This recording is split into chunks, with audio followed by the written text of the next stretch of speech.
Okay, so I was reading some articles in today's press about a supposed plot against Ed Miliband, leader of Britain's Labour Party, that's Britain's official opposition party.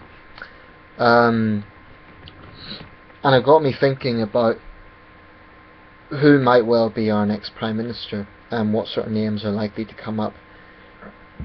Britain is slightly different from the United States insofar as we don't have fixed terms.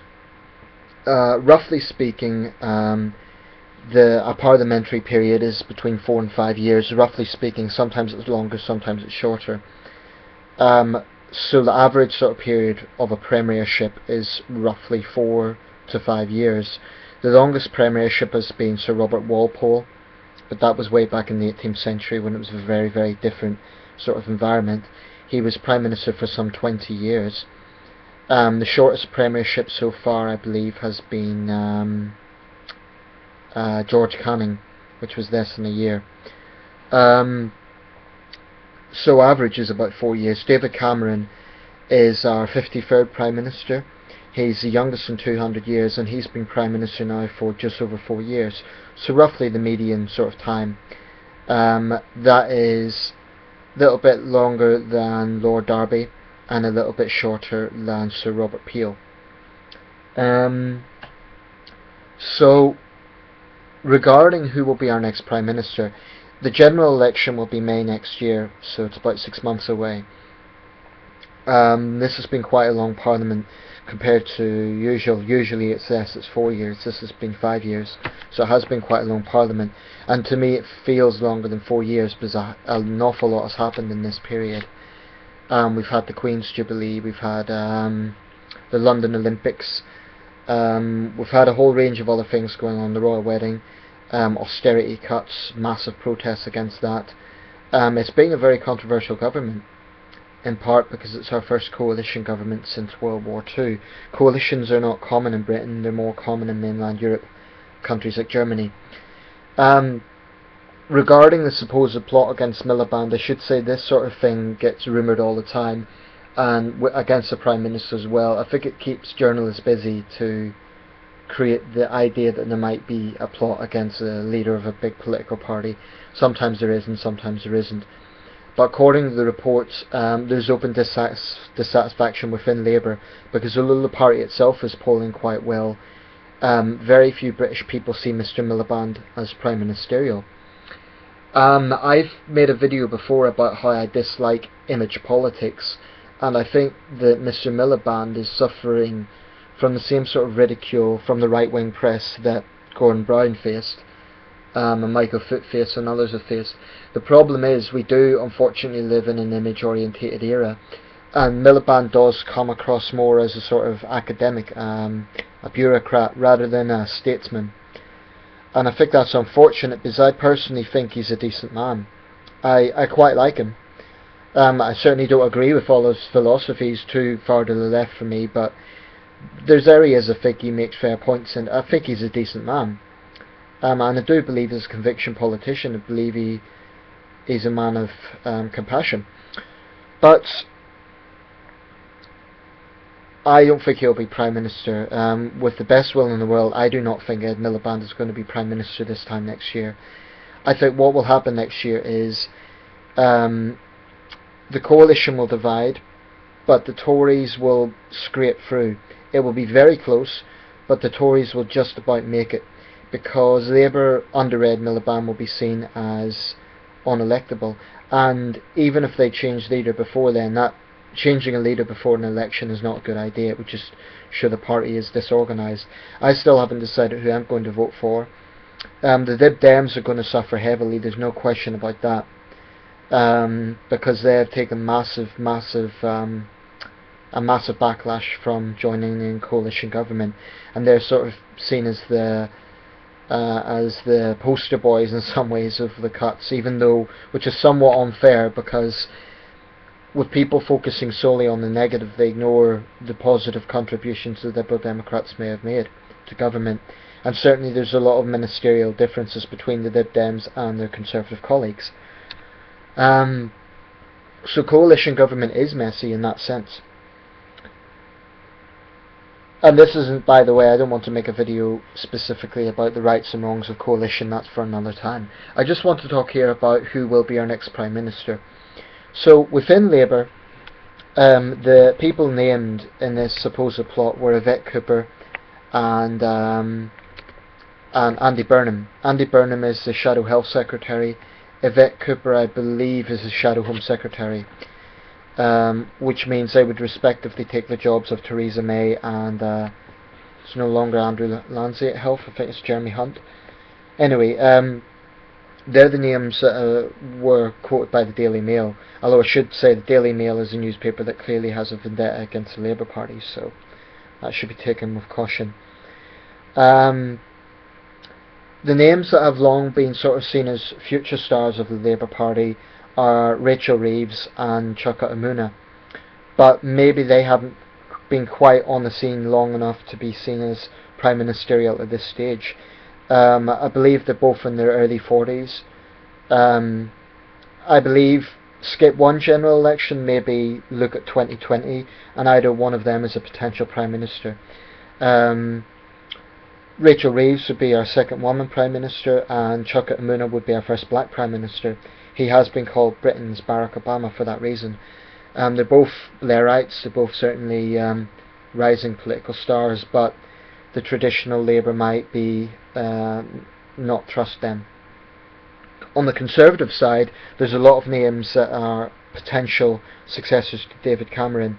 Perhaps the top one is Boris Johnson, the Mayor of London. He's an eccentric character, he's been outspoken on a lot of issues, but for all his eccentricity, he's actually a pretty skilled politician.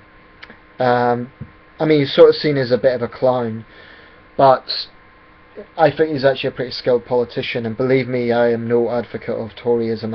I cannot stand the Tory party, but I do concede that he is skilled at what he does. And he has long been seen as a political rival to David Cameron, even though the two men have been reluctant to sort of be at loggerheads in public. But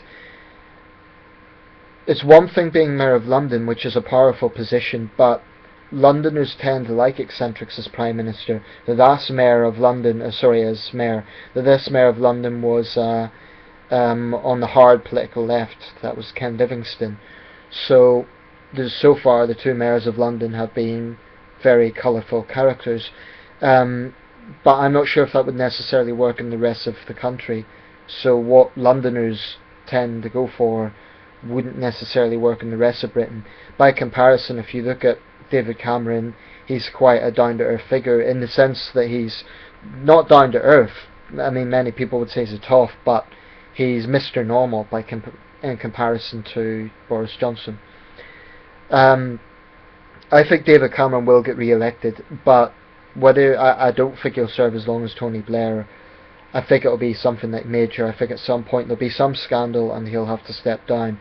He's not a particularly strong Prime Minister. He's not a weak Prime Minister, but he's not a particularly strong Prime Minister either. I'd rank Cameron about average. Maybe similar to John Major, actually, in that sense. Maybe slightly more dominant. I don't know. It's very, very difficult to judge a sitting PM.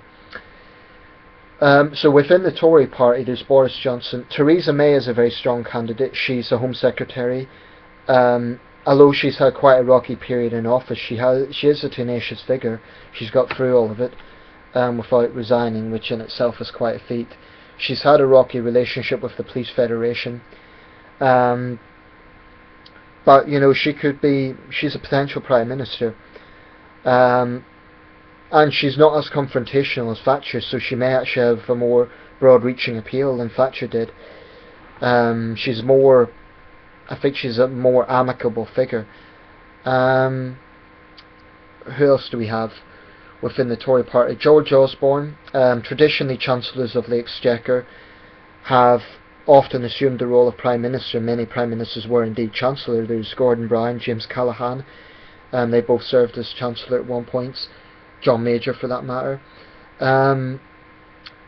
But the Osborne-Cameron relationship isn't quite as tight as Blair-Brown. It isn't quite the same sort of deal going on with them. George Osborne is young. He's obviously a very senior politician, so he could be a serious heavyweight contender. But he hasn't really made clear his ambitions for number 10. Of course, none of them really have, but there has been occasions where the question's been put to them and they've refused to rule it out. Who else within the Conservatives? Jeremy Hunt, maybe, is a possibility. Another interesting character which the Daily Mail named is Sajid Javid. He is the new Culture Minister. He's most senior British Asian man to rise to cabinet level. There has been women before him. Baroness Varzi was on cabinet before him, but he's the most senior British Asian man. He's of Pakistani heritage. He's the new Culture Secretary. He's a Thatcherite, so he's pretty far to the right. I believe he's in his early 40s. He's a former businessman. So he could be a heavyweight contender. So far he hasn't managed to cause any major controversy, so it's a real possibility. From my position, I've just seen a UKIP video which disgusted me. Mr. Javid was speaking to Andrew Marr, and a lot of the comments were like, oh, he should never be PM, or basically they're saying he shouldn't even be in his position. And it was just outright racism, that's all it is. The way I see it, I couldn't care less if it's a man or a woman, if they're black, white or Asian. What I care about is policies. And to me, the fact that he is a minister in the British government is the exact opposite of not integrating. He is absolutely integrated. He's taken part in the political process. He has got elected on his own merits. He's got every right to be there. I don't particularly like him. I don't agree with his Thatcherite views, but I'm disgusted at what I've just seen.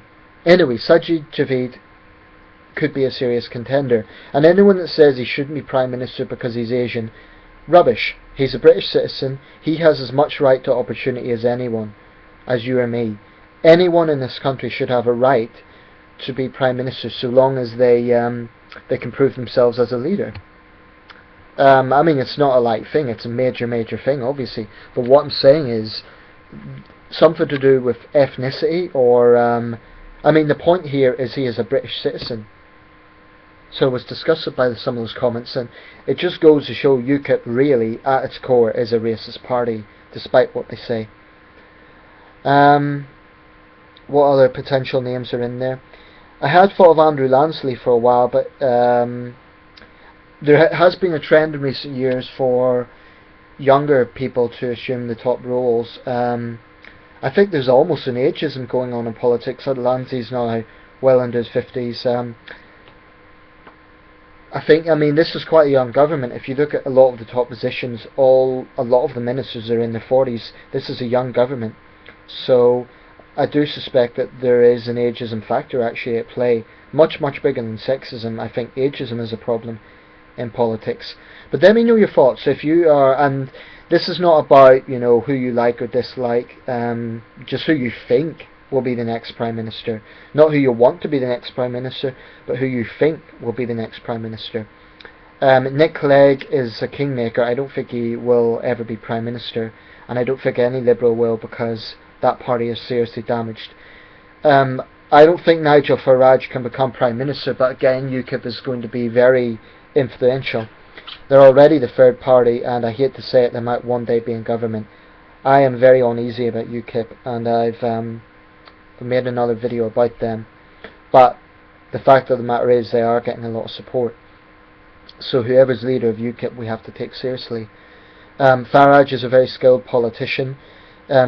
He does look prime ministerial at times, but isolationism will not work in the 21st century, and basically that's what UKIP comes down to, isolationism. So that's my thoughts.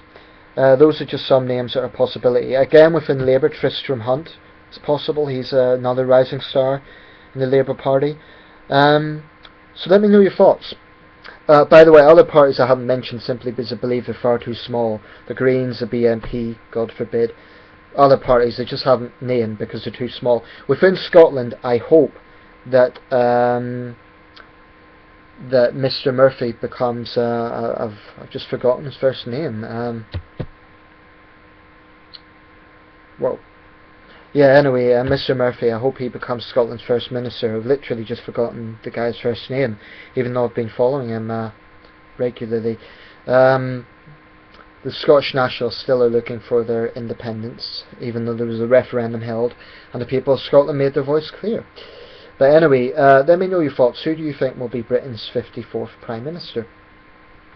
Think. I'm not asking who you want to be, I'm just asking who you think will be.